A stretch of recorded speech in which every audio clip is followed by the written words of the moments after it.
నమస్తే, నేను Yogita. Welcome to సత్యాగ్రహి. 10 ఏళ్ల పాటు పండగలా సాగిన వ్యవసాయం, పచ్చని పొలాలు, నిండు కుండల్లాంటి చెరువులు, ఇదంతా నిన్నటి మాట. కానీ ఈరోజు ఎక్కడ చూసినా ఎండుతున్న పైర్లు, అప్పుల బాధతో ఆత్మహత్య చేసుకుంటున్న అన్నదాతలు.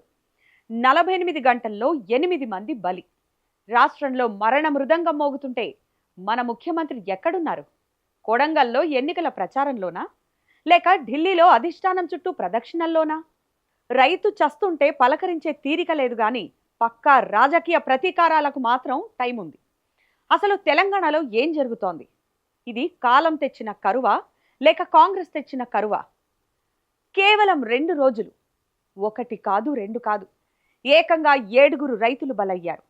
కొందరు అప్పులు తీరక ఆత్మహత్య చేసుకుంటే, మరికొందరు కళ్ల ముందే ఎండిపోతున్న పంటను చూసి తట్టుకోలేక గుండె ఆగి చనిపోయారు.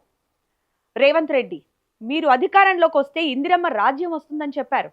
కానీ వస్తోంది యమరాజ్యం అని రైతులు ఇప్పుడిప్పుడే గుర్తిస్తున్నారు.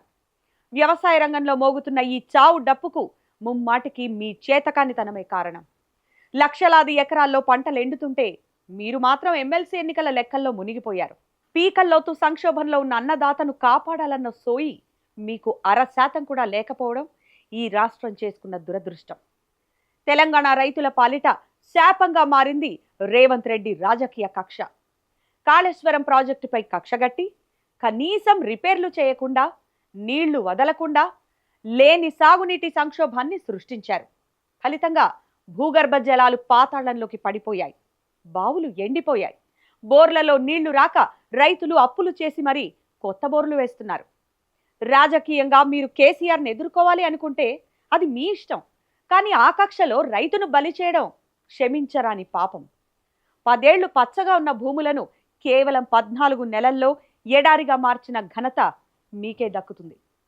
ఇది కాలం తెచ్చిన కరువు కాదు రేవంత్ గారు, ఇది మీరు కావాలని సృష్టించిన కృత్రిమ కరువు. ఎన్నికల ముందు రేవంత్ రెడ్డి ఊరూరా తిరుగుతూ ఏం చెప్పారు? ఆగస్టు 15 లోపు 2 లక్షల రుణమాఫీ ఏకకాలంలో చేస్తామన్నారు. కట్ చేస్తే సగం మందికి కూడా రుణమాఫీ కాలేదు.